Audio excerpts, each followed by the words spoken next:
Assalamualaikum warahmatullahi wabarakatuh. Tabi pun, halo Ya. Sobat Kelautan dan Perikanan, kembali lagi pada podcast Dinas Kelautan dan Perikanan bersama saya, host Nurul Fiakartika.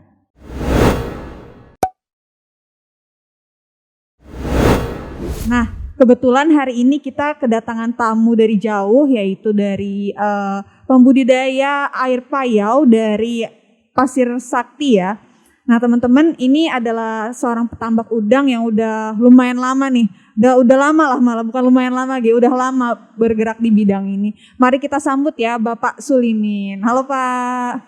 Halo Mbak Nurul. Kabarnya sehat ya Pak ya? Alhamdulillah sehat. Kayaknya kemarin tadi cerita-cerita di belakang Pak, di belakang podcast kayaknya agak sibuk juga ya Pak, berapa hari ke belakang ya. Sampai belum pulang tadi. Oke Iya. Pak. Nah, boleh perkenalan diri dulu nggak Pak kepada Sobat Kelautan dan Perikanan? Mungkin kan belum tahu juga siapa Bapak gitu. Maka kenal maka tak kenal maka tak sayang katanya Pak gitu. Terima kasih Mbak Nurul. Perkenalkan, nama Sulimin dari Desa Purworejo, Kecamatan Pasir Sakti, Kabupaten Lampung Timur, salah satu pembudidaya udang yang berada di Lampung Timur. Nah Pak, apa sih tadi kan Bapak merupakan pembudidaya udang. Nah, awal mulanya Bapak memulai usaha atau ingin terjun lah kayak seperti itu ya ke dalam budidaya udang ini kapan sih Pak? Terus seperti apa gitu? Apa yang Bapak lihat dalam budidaya udang ini sehingga Bapak tertarik gitu untuk memulai usaha di sana? Ya, terima kasih Mbak Nurul. Iya. Begini Mbak, sebenarnya basic kami adalah sawah waktu itu. Lah kebetulan di Desa Purworejo ini abrasi lautnya sangat luar biasa, sehingga mangrove kita ini habis terkikis dengan abrasi itu, sehingga sawah kami ini nggak bisa ditanami. Akhirnya kita galilah secara tradisional, kita tanami waktu itu polikultur, kita tanami bandeng sama udang windu Mbak. Bandeng sama udang windu pada saat itu. Ya. Itu tahun berapa Pak kalau boleh tahu? Di era 1996 ya. 96 sampai 98. Terus tertarik ke ininya, ke udangnya itu karena saat itu memang potensi lingkungan kah atau yang tadi dijelaskan atau ada yang lain lagi Pak? Waktu itu sejarahnya sangat luar biasa. Dan kita waktu itu mencoba menanam windu. Dan waktu itu krisis moneter ini sangat luar biasa. Dan waktu itu kebetulan Bapak Presidennya adalah Bapak Habibie, dengan standar udang harga 125.000 ini sangat luar biasa Pak. Ya, dulu tuh mahal ya pas gitu, Wow, berarti sangat udah mahal dapat sekali. macam-macam. Iya. Nah, dari situlah kami tertarik untuk menanam windu. Tapi setelah pergerakan beberapa waktu ini Mbak, waktu itu memang apa ya, dengan banyaknya pestisida, dengan teman-teman yang budidayanya campur aduk itu akhirnya melemah juga. Windu sama bandengnya melemah.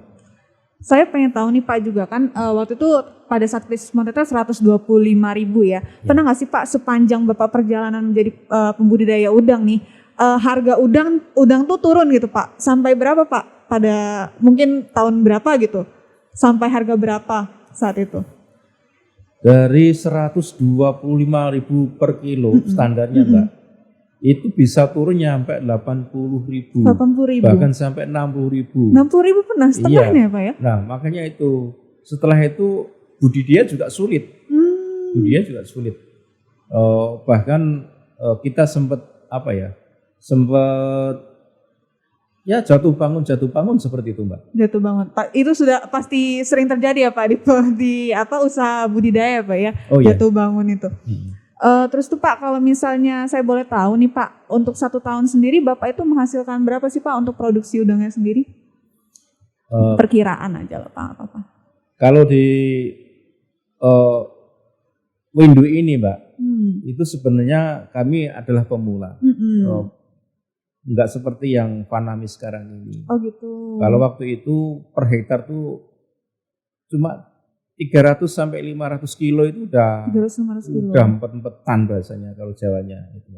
Bapak sekarang berarti budidayanya itu udang windu, terus ada apa aja sih Pak ininya? Komoditinya? Ya, komoditi sekarang ini setelah udang windu itu melemah, gitu.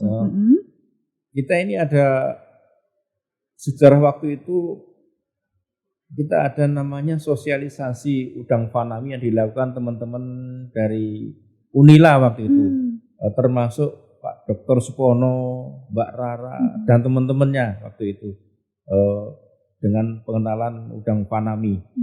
Nah, setelah itu berbarengan dengan lahirnya kelompok tani tambak Sido Makmur, waktu itu kelompok tani tambak bukan Podakan.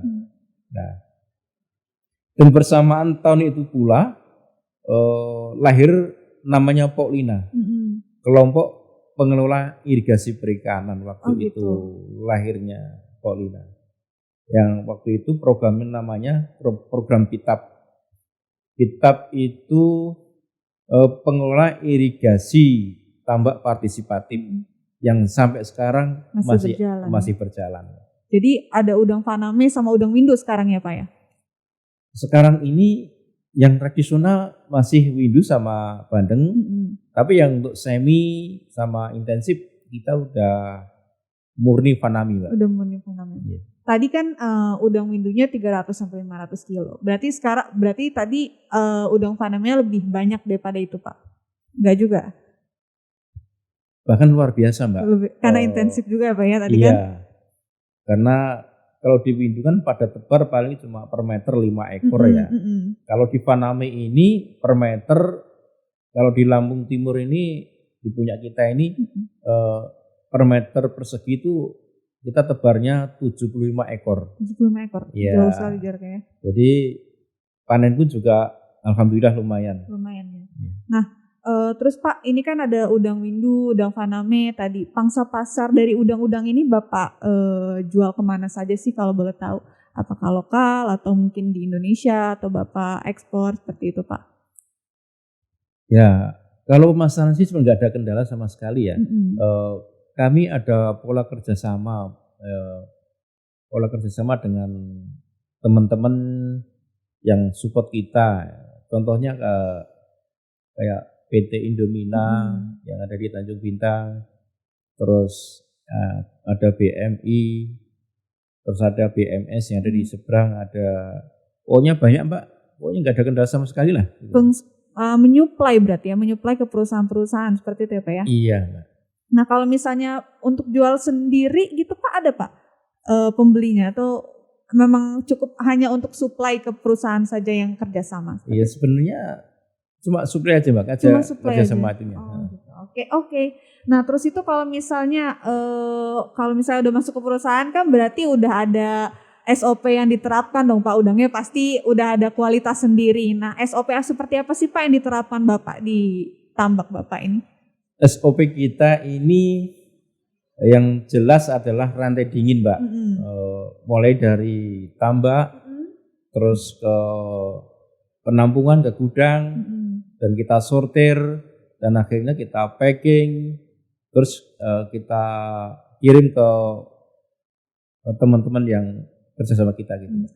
Pak, saya mau tahu dong dalam pendistribusian ke perusahaan tersebut, apakah itu memakai sarpas dari Bapak atau orang perusahaan yang datang seperti itu?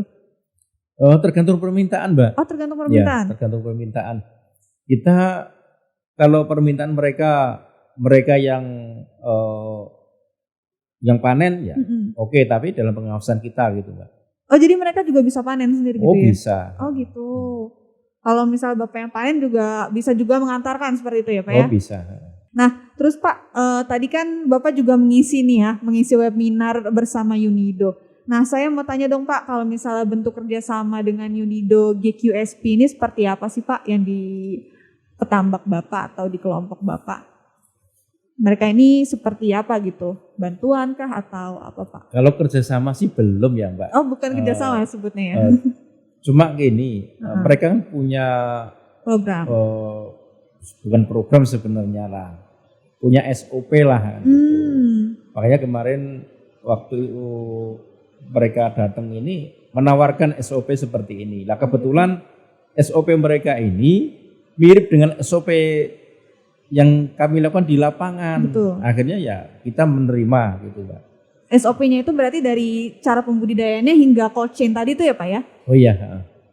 Kalau misalnya kendala yang dialami Pak selama ini ada nggak Pak? Selama Bapak di bidang ini? Kalau kendala sih sebenarnya banyak Mbak. Mulai dari penyakit, terus mungkin keuangan, itu kendala kita yang kita alami di bawah ya seperti itu. Kalau misalnya boleh nanya nggak Pak, kerugian terbesar Bapak di tahun berapa? Kerugian kita di tahun 2020. 2020 COVID ya Pak ya? Ya COVID itu kerugian kita satu siklus itu mencapai 800 juta. 800 juta? Ya. Itu dari ini apa? Dari satu siklus ya Pak ya? Satu siklus. Satu tahun bisa berapa siklus tuh Pak? Bisa maksimal 3 siklus Mbak. 3 siklus. Nah kalau misalnya pada saat kerugian itu udang-udangnya diapain tuh Pak? Berarti nggak terjual ya? Atau seperti apa sih Pak maksudnya gitu tuh? Dengan kondisi corona ini Mbak, kan kendalanya banyak. Dari benur, mungkin dari induk ya, dari induk dulu impor nggak bisa. Itu informasi dari teman-teman dari Hejri ya. Terus induk yang sudah lama, itu kan mereka produksi terus. Nah dengan nopli yang kisaran sudah berapa bulan, mungkin 4 sampai 5 bulan, itu sudah nggak produktif lagi. Berarti dari produksinya ya, terkendalanya. Nah sekarang ini bermunculan induk-induk baru yang memang mungkin belum teruji. Jadi disitulah kerugian sebagai seorang petani, waktunya, terus benurnya kurang bagus, terus nanti belum iklim ini sangat menunjang sekali. Iklim sangat menunjang sekali di budidaya udang fanami. Sensitif ya Pak ya? Wow, sangat luar biasa. Nah di 2020 ini di samping sulitnya mendapatkan kualitas benur yang bagus, juga harga ini melemah. Iya, karena jadi COVID tadi. Daya beli sangat melemah. Nah itulah yang mengakibatkan kita ini merugi. Gitu nggak? Pada saat itu perusahaan-perusahaan juga menyetop pensuplaian atau enggak Pak? Pada saat COVID? Memang di awal COVID itu memang sangat terasa banget. Tapi setelah berjalan beberapa bulan, 3 bulan, 4 bulan, ya, nyampe sekarang ini ya masih guyur, ya, masih berjalan dengan harga yang standar nih ya 50, 52. Bahkan kemarin sebelum Lebaran ini ya cukup anjlok. Bahkan kemarin baru naik 1 minggu ini sekitar 48, 49. Oh Lebaran justru kemarin anjlok Pak? Iya. Karena orang nggak makan ikan ya, orang makan daging ya Pak? Biasanya seperti itu. Kalau lagi mau Lebaran, setelah Lebaran itu kan biasanya musiman ya. Itu harga berarti melemah. Paling ini nih Pak, kan kita udah tahu nih segala, tadi udah banyak pertanyaan. Kalau untuk rencana Bapak ke depannya itu seperti apa sih Pak untuk tambak Bapak, atau untuk mungkin nanti ada kerjasama atau melebarkan usahanya kemana lagi seperti itu? Kalau kami sebagai petani Mbak, nggak muluk-muluk. Kita mengharapkan dari pemerintahan dari tingkat kabupaten, provinsi dan Jakarta ini dengan adanya permintaan kami sebagai petani ini ya, stakeholder yang ada berkepentingan di situ tuh ya, monggolah bareng-bareng mengatasi masalah yang ada di bawah, terutama di saluran tersier, primer dan sekunder yang ada hubungannya dengan petani tambak yang ada di Lampung Timur. Apa aja tuh Pak kalau boleh tahu? Mungkin bisa di ini kan. Kan program PITAP ini itu dari KKP ini urusannya kan urusan tersier ya Mbak. Iya. Nah kalau urusan primer dan sekunder itu adalah urusan sekarang ini PUPR. Harapan kami ini pelaksanaan pengerukan lumpur, sedimen yang dari buangan-buangan limbah teman-teman ini ya harus dilakukan secepatnya gitu. Iya, berarti harapan pada pemerintahnya tadi kan udah ada ya Pak pada PUPR untuk melakukan pengerukan. Nah ada lagi nggak sih Pak harapan untuk pemerintah juga selain mungkin ke PUPR tadi? Oh iya Mbak. Mewakili semua petani dan petambak nih. Ada Mbak. Di tempat kita ini kan inlet outlet jadi satu Mbak. Harapan kami dari pemerintah ini di samping mungkin revitalisasi saluran ya harapan kami mulai menata ini kayak semacam pembuangan limbah IPAL ya maksudnya. Iya, IPAL. Seperti itu. Mungkin semoga dengan adanya aspirasi ini terdengar juga ya Pak ya kepada stakeholder dan pemerintah yang mungkin nanti bisa membantu seperti itu ya permasalahan-permasalahan yang ada di petambak dan petani yang ada di Pasir Sakti ya Pak ya terutama dan petambak-petambak lainnya juga mungkin seperti itu. Nah ada lagi nggak Pak yang mau disampaikan mungkin? Masalahnya sama Mbak sebenarnya seluruh petani tambak mungkin di seluruh Indonesia yaitu satu saluran, yang kedua yang mungkin bisa dikatakan infrastruktur ya, terus jalan produksi ini sangat nggak layak bagi kami sebagai petani yang bahasanya udang itu adalah udang ekspor, tapi jalan produksinya kurang bagus bahkan sangat tidak layak untuk kami jalan produksi. Ya, yang terpenting yaitu tadi saluran inlet dan outletnya itu yang bisa menunjang produktivitas petani tambak meningkat. Betul, karena memang dari data BKIPM pun data ekspor udang ini memang yang tertinggi ya dari seluruh komoditi perikanan. Jadi semoga aspirasi dan harapan dari petani dan petambak terutama Pak Sulimin tadi bisa didengar dan bisa diberikan arahan seperti itu ya Pak ya. Iya. Oke. Nah, segitu Sobat Kelautan dan Perikanan, informasi dan berbagai ilmu yang kita dapat dari Pak Sulimin selaku pembudidaya air payau, yaitu pembudidaya udang ya Pak ya terutama. Nah, gimana teman-teman? Udah seru banget kan tadi bahasannya. Nah mungkin kita bisa ketemu lain kali di podcast Dinas Kelautan dan Perikanan. Segitu saja podcast pada hari ini. Terima kasih Pak Sulimin udah datang dan memberikan seluruh informasi yang mungkin Sobat Kelautan dan Perikanan baru dengar juga. Nah untuk informasi lebih lanjut bisa follow sosial medianya Dinas Kelautan Perikanan. Di Instagram kita Kelautan Perikanan Lampung, juga Facebook kita Kelautan Perikanan LPG dan juga web kita yaitu dkp.lampungprof.go.id. Sampai jumpa di podcast selanjutnya. Bye bye. Salam sehat semua.